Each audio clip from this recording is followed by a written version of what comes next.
Çok değil. Bundan yaklaşık 10-15 sene önce. Birisi gelip de sana Türkiye'nin antik ve kadim ovalarının derinliklerinde Mısır'daki piramitlerden ve İngiltere'deki taş yapıtlardan bile daha eski, insanlık tarihini sil baştan değiştirebilecek bir yapının bulunduğunu söylese ne düşünürdün? 12 bin yıldan daha eski antik bir zamanda inşa edilen Göbekli Tepe, insanlığa dair tüm gördüklerimizi ve bildiklerimizi çöpe atmamızı sağlayabilecek sırlar içeriyor. Peki ama bu yapıyı kim yaptı ve neden buna gerek duydu?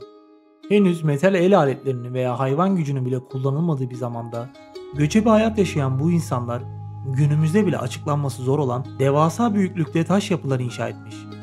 Bugün Şanlıurfa'da bulunan o yere, Göbekli Tepe'nin derin gizemlerine ve geçmişine doğru bir yolculuğa çıkacağız. Oyulan o taşların her bir ayrıntısında, her bir geometrik deseninde yıldızlarla ve kayıp bir uygarlıkla bağlantıların ipuçları gizli. Acaba Göbekli Tepe neyi saklıyor? Hangi sebeple inşa edildi? Yapılan son arkeolojik keşiflerde geçmişin derinliklerinden gelen bu bilgiler bize burayı inşa eden insanlar hakkında neler anlatıyor? Ve taşlarda hala bulunmayı bekleyen kadim bir bilgi mi gizleniyor? Şimdi tüm bu gizemi birlikte öğreneceğiz.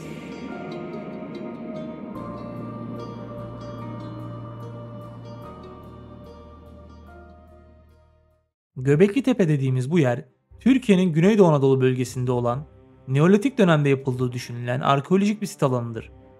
Dünyanın en eski insan ve yabani hayvan biçiminde şekillendirilmiş dev taş sütunlarına ev sahipliği yapıyor. Bu şekilde süslenmiş bu devasa megalitik yapılar arkeologlara, tarih öncesi inanç sistemlerine ve dini simge bilime yani ikonografi penceresinden bakma olanağı sağlıyor. Bu bölgedeki taştan yapılar 9 ila 30 metre çapında değişiklik gösteren daireler halindedir. Kazılarda bugüne dek yalnızca 6 tanesine ulaşılmış olunsa da yapılan jeomanyetik ve jeofizik araştırmalarda 15-20 adet arası daha daire olabileceği açıklandı. Bu dairelerin her biri 8-12 arası taş sütundan oluşuyor. Bu da tüm kompleksin yaklaşık 200 sütundan oluşabileceğini gösteriyor. Tüm bu yapılarda benzer bir tasarım dikkat çekiyor. Bu dairelerin merkezlerinde birbirine dönük iki büyük T harfi biçiminde taş sütun mevcut. Bu sütunlar Güneydoğu Anadolu bölgesinde bulunan yerel kireç taşından oyulmuştur. Taş ocağında hazırlanan bu taşlar yaklaşık 100 metre kadar uzağa taşınmış. Peki bu yapıların üzeri o zamanlar kapatıldı mı? Bu konu hala araştırılıyor. Ancak yapının duvarlarında bulunan sıva kalıntıları dairelerin çatılı olabileceği ihtimalini de güçlendiriyor. Yapılan karbon testlerinde 11.600 yıl öncesine ait kalıntılara rastlandı. Göbekli Tepe'nin M.Ö. 9500-8000 yıllar arasında henüz çanak ve çömleğin bile olmadığı Neolitik dönemde yani Cilalı Taş devrinden olduğu düşünülüyor. 1960'larda keşfedilmiş olsa da o zamanlar pek önemsenmemişti. Hatta uzun süre Bizans döneminden kalan bir mezarlık olarak düşünüldü. Ta ki 1983'te Şavak Yıldız isminde bir köylü Mahmut Kılıç'ın tarlasını sürene dek. Şavak Yıldız bu tarlanın üzerine garip şekilli bir oyma taş buldu ve taşı müzeye götürdü. Bu keşif Alman arkeolog Klaus Schmidt'in dikkatini çekti. Schmidt 1992 yılında kazılara başladı ve hayatını bu bölgeye adadı. 2014'te vefat ettiğinde ise arkasında 10.000 yıldan daha eski bir dünyanın kapılarını bizlere açık bıraktı. Yapılan kazılarda herhangi bir ocak izine rastlanılmadı. Fırın kalıntısı veya bir ev de bulunamadı. Yani Göbekli Tepe, insanların yaşayıp konakladığı bir yer değil, tamamen merkezi bir tören yeriydi. Avcı toplayıcı topluluklar yılın belli dönemlerinde buraya gelerek dinsel bazı törenler düzenliyordu. Schmidt'e göre burası, taş devrindeki atalarımızın kutsal alanlarına benzer bir ruhani merkezdi. Bu dev taş dairelerinin her birinin yapımı tahmini 500 kişiden oluşan bu topluluğun aylarını almış olmalıydı. Hayvan gücü ve metalden yapılmış alet edevat olmadan bu taşları nasıl yonttular? Bu taşları taşımak ve dikmek, insan hakkını zorlayan bir mühendislikti. Yapılmış olan kazılarda evcilleştirilmiş herhangi bir hayvanın kemiğine rastlanılmadı. Bulunan tüm kalıntılar sığır, keçi, domuz ve ceylan gibi vahşi türlere aitti. Aynı şekilde badem, buğday, fıstık gibi bitkiler ve yiyecekler de yabaniydi. Yani burada yaşayan insanlar henüz tarımı bile bilmiyordu. Buna rağmen insan uygarlığının ilk anıtını inşa etmişlerdi. Bu da bilim dünyasında dev bir soruyu doğurdu. Önce hangisi oldu? Uygarlıklar tarıma geçtikten sonra mı inanç sistemini geliştirdi? Yoksa inanç sistemi sayesinde mi tarım doğdu?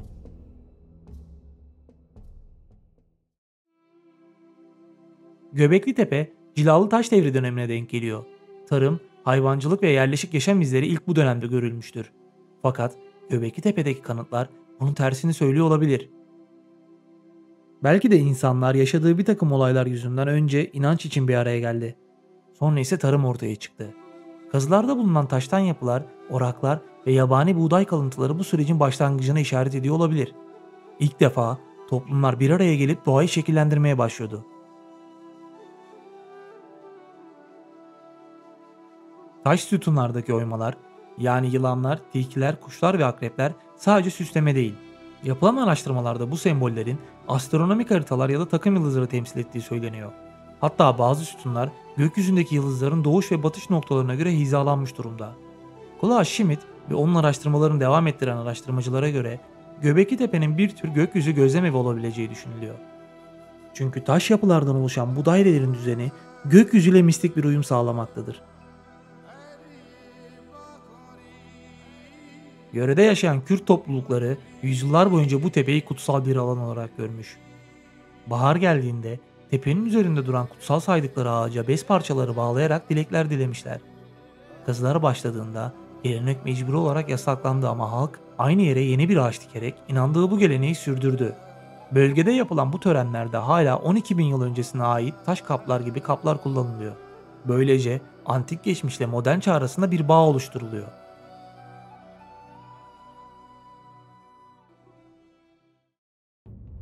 Yapılan arkeolojik kazılarda insan kalıntılarına pek rastlanılmadı. Çoğunluğu kafatası parçasına ait olan kemik ve bir parçada yüz kemiği bulundu. Bazı kemiklerde delikler ve kazıma izleri var. Muhtemelen kafatasına bunları modifiye amaçlı yapmışlardı. Bu, Levent, Şam çevrelerinde bilinen kafatası kültüyle benzerlik gösteriyor. Belki de Göbekli Tepe, insanların atalarının ruhlarını onurlandırdığı bir tür kutsal alan ya da kurban merkeziydi. Avcı toplayıcıların aniden dünyanın en eski taştan anıt sistemini inşa etmesi gerçekten de çok inandırıcı gelmiyor. Bazı araştırmalar Göbekli Tepe'deki bilgi ve tekniğin dışarıdan gelen bir uygarlıktan aktarıldığını düşünüyor. Belki kuzeyden gelen bir topluluk, belki de başka bir kayıp medeniyetin devamı. Aslında bu düşünce kaybolmuş bir uygarlık teorisini oldukça destekliyor gibi. Belli bir kesime göre ise Göbekli Tepe bir bilgi aktarım yeriydi.